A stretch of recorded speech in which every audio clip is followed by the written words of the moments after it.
Daydreamer Rajaram lives a poor lifestyle in a village in India along with his aunt and an unmarried sister, Malti, who has mortgaged their shanty house with Sukhi Lala so that she can educate Rajaram in Bombay. Rajaram pretends to be wealthy in order to marry his sweetheart, Nisha Sharma, much to the chagrin of her dad, who wants her to marry a boxer, Ranjit Gupta. Udharan. The story opens at college, where an impoverished student named Rajesh Khanna, dreams of making it big and winning his true love Nisha Sulakshana Pandit, his rival for her affections. Ranjit is the class bully and a cheat. But Ranjit's father and Nisha's father are close friends and want their children to marry when they graduate. Raja's roommate and best friend Gopal Asrani, also poor, knows the truth of his circumstances. But Raja has fooled everyone else into believing he has a rich father. After Rajaram gets a degree in arts, he returns home and finds out about the debt. He attempts to find work, ends up working as a laborer with Sukhi, but is beaten up when he is found slacking. Rajaram returns to Bombay, meets with Suleiman, and takes up collecting waste material, Dabha Batli, from households for a fee. When he returns to his village, he discovers that his sister Malti, Farida Jalal, and his aunt, Lalita Pawar, are being harassed by the local moneylender to repay the money lent to them for Raja's education, or he will force Malti to marry him. Raja is overwhelmed at their sacrifices. He returns to Bombay to find work so he can send money home, and is befriended by Suleiman, Johnny Walker, who buys bottles and boxes for recycling, and teaches Raja the trade. Raja begins earning money and sends some home to his village. He also meets Gopal again, but doesn't contact Nisha since he is too poor to court her.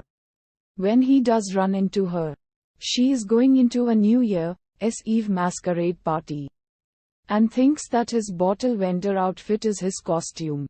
She drags him in with her, where he is tormented again by Ranjit, and further realizes the gulf between himself and Nisha. He slips out and returns home, sad and heartbroken. One day, he comes across a sack of bottles, throws it against the door. One broken bottle rolls outside where a big puff of pink smoke materializes from it. Out pops a 20,000-year-old genie with magical powers. He takes his sack of bottles and as the smoke clears, a genie, Shammi Kapoor, appears. The genie was imprisoned in the bottle 20,000 years ago by an uncle fed up with his naughtiness. He has sworn an oath to serve his rescuer for a full year, and is going to fulfill this oath whether Raja likes it or not. Chaos ensues. No matter how hard he tries, the genie causes problems for poor Raja. Rajaram does not want anything to do with this genie, who insists on helping him for 1 year. Regardless, with his help, Rajaram and Suleiman improve their lifestyle, albeit with a lot of problems, and also improve Rajaram's chances of marrying Nisha. Suleiman tells the genie about Nisha, and he tries to help bring them together. But Nisha's father is determined to marry her to Ranjit. Raja's aunt sends Malti to him from the village to get her out of the moneylender's way. He marries her off to Gopal. Meanwhile, Nisha and her father fight about Ranjit.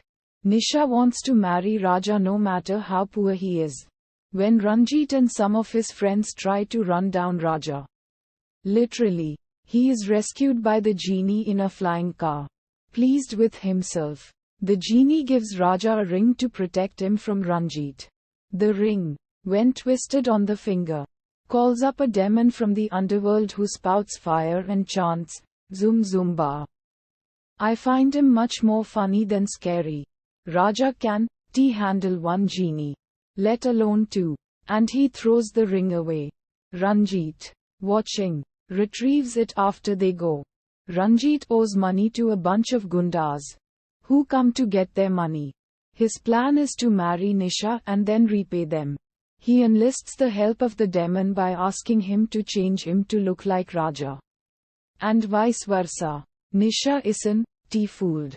Since Ranjit hasn't changed his voice or his manners. Raja and the genie rescue her when he assaults her. They celebrate by flying with the genie over Bombay. He transports them to a magical place where they sing another pretty song. I am reminded of Kashmir Ki Kali with a genie thrown in. By now, Nisha's father has discovered what a scoundrel Ranjit is, and told Nisha that she can marry Raja. So Ranjit will have to resort to drastic measures.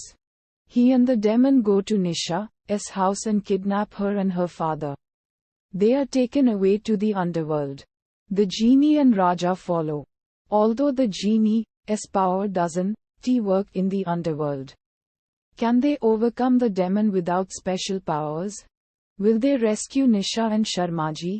What will happen to Ranjit? Uddharan.